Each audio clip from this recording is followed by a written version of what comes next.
Hello, this is Marie from A-level Psychology Tutor. Today I'm going to take you through the working memory model. I would encourage you to download the corner notes that accompany this lesson to help you take the most effective notes possible. For the working memory model, you need to know the following features: the central executive, phonological loop, visual spatial sketchpad, episodic buffer, and features of each of those different stores. Okay, so we'll just start with a definition of working memory. Working memory can be defined as a limited capacity store for consciously processing information for a temporary amount of time. Working memory has mostly replaced the use of the word short-term memory from the multi-store model of memory.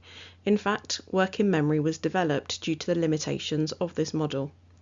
The working part of the word suggests that memory is an active process rather than a passive process, as the multi-store model suggested. The working memory model was proposed by the very famous researchers Baddeley and Hitch in 1974, and they suggested that short-term memory was not a unitary store like the multi-store model suggested, and they also argued that short-term memory was an active processor of information and not simply a passive store like the multi-store model suggested. Now, this is the original model. There has been an updated model since with some slight tweaks, but I'll just give you a quick overview before showing you what the updated version looks like. So there is a central executive, which is like the controller of the memory system, and then there are three slave systems underneath. You've got the phonological loop, which processes auditory information, the visual spatial sketchpad, which processes visual information, and then the episodic buffer, which allows integration of information from all of the stores.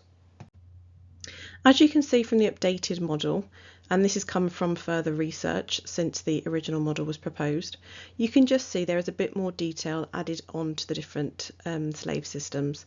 So the phonological loop has now got two subcomponents: the articulatory control system, which is like the inner voice. So when you kind of talk to yourself and you can hear that inner monologue, that's your articulatory control system. And there's also the phonological store, and that is the store of auditory information. And then you can see the visual spatial sketchpad has been updated by Logie in 1995 to include the visual cache and the inner scribe. Now, the visual cache is a store of that visual information, so it'll look at things like colour and form, whereas the inner scribe looks at where things are in relation to each other. So I'm just going to ask you to pause the video and have a think about this. It will help you with your understanding. Can you just work out how many windows there are in your home? If you are like most people, then you would have formed a mental image of your home and then counted the windows, either by imagining the outside of your house or potentially walking through the house room by room. Now, the whole image of your house would have been set up and manipulated in your visual spatial sketchpad.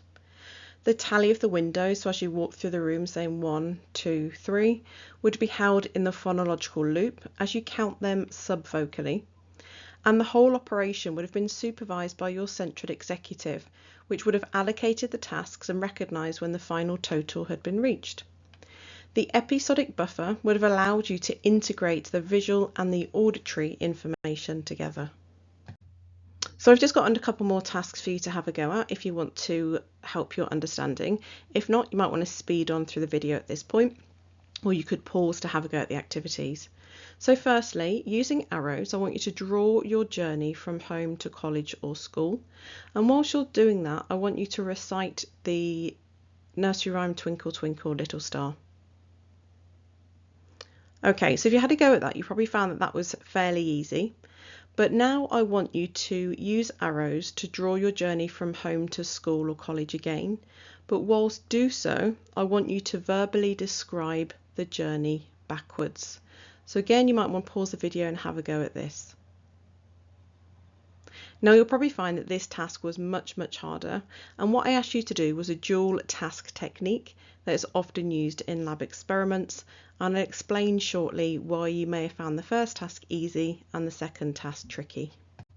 So I'll just run through each of the following components of the working memory model. The central executive has a supervisory role, so it doesn't store any information and it's got a very limited processing capacity. However, it directs your attention, so it will direct attention to tasks, and it also makes decisions. It also allocates tasks to the slave systems, which are known as the subcomponents, and the data that it works with will have arrived from your senses or from the long-term memory system. The phonological loop processes auditory information. It encodes information acoustically and has a limited capacity, so it can approximately hold 2 seconds worth of information. Now, in 1986, Baddeley further subdivided the phonological loop into the phonological store, which holds the words heard, so as you're listening to my voice now, they will be entering your phonological store, and the articulatory control process, which is like your inner voice, and this allows you to carry out the maintenance rehearsal. Okay, so I'm going to ask you to take part in one more activity. This time the activity is concerned with the phonological loop. In a moment I'm going to display some slides with some words on. Don't write anything down until the slides have finished, and then I'm going to ask you to write down all the words that you can remember.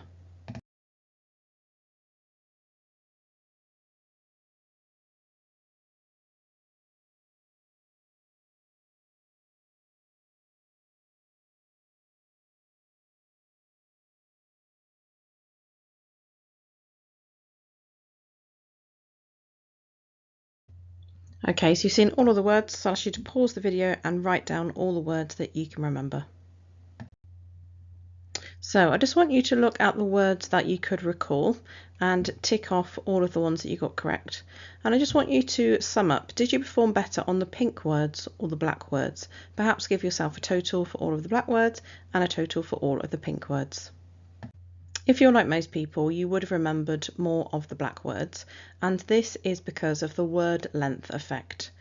So a list of long words is more difficult to remember than a list of short words.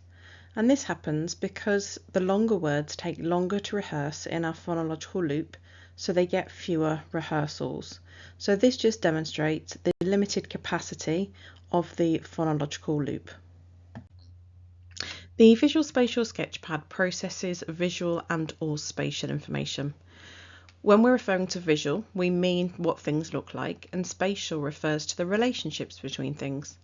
Again, it has a limited capacity of this time of 3 to 4 items. Now, Logie in 1995 subdivided the store into the visual cache, which stores information about visual items such as form and colour, and the inner scribe, which stores the arrangement of objects for spatial relations. If you wish to have a go at using your Visual Spatial Sketchpad, then imagine folding these shapes into cubes, and I want you to work out whether the arrows meet each other. Once you've done that, I'm going to ask you to repeat the task, but this time whilst carrying out another task at the same time. So I want you to try and manipulate the cubes. Do the arrows meet? And at the same time, try to calculate how many windows there are in your house. Do you find this easy? If yes or if no, I'll explain why later on. And now I'd like you to try and calculate the number of windows in your house whilst listening to music. Again, do you find this easy or do you find this difficult? Before outlining the key study that you need to know, I'm going to invite you to actually have a go at the task that was used in the study to help you understand it.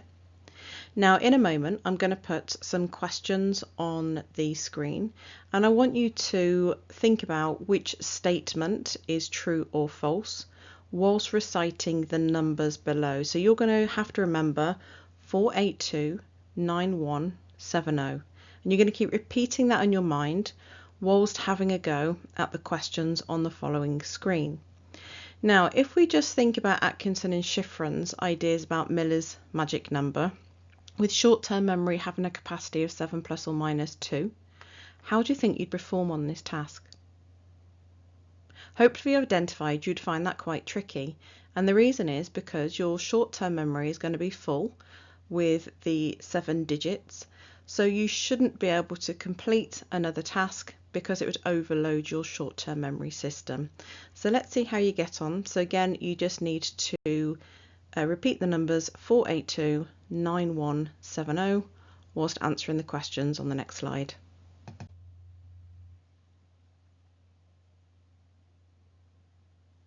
Okay, so you may have had a go at doing that task. Did you find it hard? Did you find it easy? And I'll reveal the answers on the next slide. Okay, so you can just pause the video here whilst you check your answers. Now, the task that you've just carried out was the exact task that Baddeley and Hitch asked their participants to do in 1976, and this is a key study for the working memory model. They wanted to investigate if participants could use different parts of working memory at the same time. So the method, it was a lab experiment in which participants were asked to perform 2 tasks at the same time, and this is known as the dual task technique. So they had to carry out a digit span task which required them to repeat a list of numbers and also complete a verbal reasoning task which required them to answer true or false to various questions. What the research found was as the numbers of digits increased in the digit span tasks, participants did take longer to answer the reasoning questions, but only by fractions of a second. Participants did not make any more errors in the verbal reasoning tasks as the numbers of digits increased. So basically, people could carry out both of these tasks quite well at the same time. Now, the researchers concluded this was because the verbal reasoning task made use of the central executive, and the digit span task made use of the phonological loop. So what we've learnt from these dual task techniques is that if one store is utilised for both tasks, then performance is poorer due to the store's limited capacity and the stores therefore being overloaded. So if the tasks are using the same component, processing will slow down. However, if the tasks are utilising different stores, then generally participants are able to complete both tasks effectively. Okay, so we're now going to have a look at the episodic buffer. The episodic buffer is a temporary store which integrates information from the other slave systems. Baddeley in 2000 later added the episodic buffer as he realised the model needed a more general store as the slave systems deal with specific types of information and the central executive has no storage capacity. So the episodic buffer, I always think of it as being like a blank canvas which allows you to bring in information from the other stores. The episodic buffer has a limited capacity of approximately 4 chunks of information, and it also can maintain a sense of time sequencing, so it can record events that are happening, and it also sends information to the long-term memory store.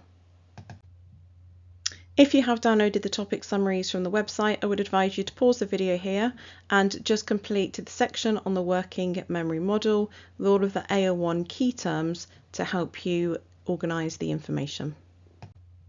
So we're now moving on to the AO3, and first of all we've got some case study evidence in support of the model. So the case study of KF was a man who suffered from brain damage after a motorcycle accident, and afterwards he had issues with his short-term memory.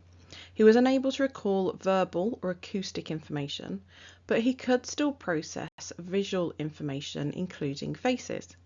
So this suggests his phonological loop had been damaged, but his visual spatial sketchpad was still intact. So just have a think about what does this suggest, and then are there any limitations of this evidence? So this is what your PIL paragraph might look like.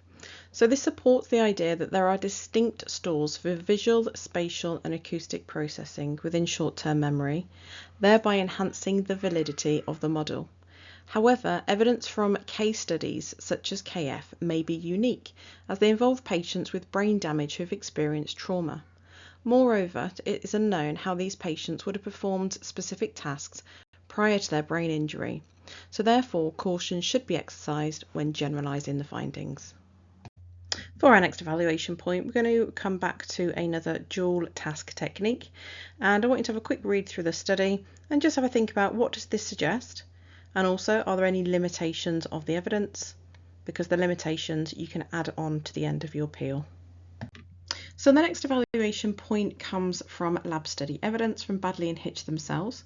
So strength of the working memory model is the presence of empirical evidence from dual task performance studies. Now the word empirical is just a sophisticated way of saying that the researchers gathered the evidence with their own senses.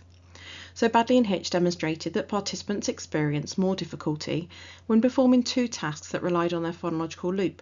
However, when one task required the use of their phonological loop, such as remembering numbers, and the other involved their visual spatial sketchpad, such as copying a drawing, their performance was not impaired. This suggests that two similar tasks overloaded the phonological loop. However, when the tasks required the use of two different slave systems, there was no competition observed. So this provides evidence for the existence of multiple components within our short-term memory, which enhances the validity of the model. However, it's important to note that evidence from lab studies, like this one, may lack mundane realism due to the artificiality of the tasks.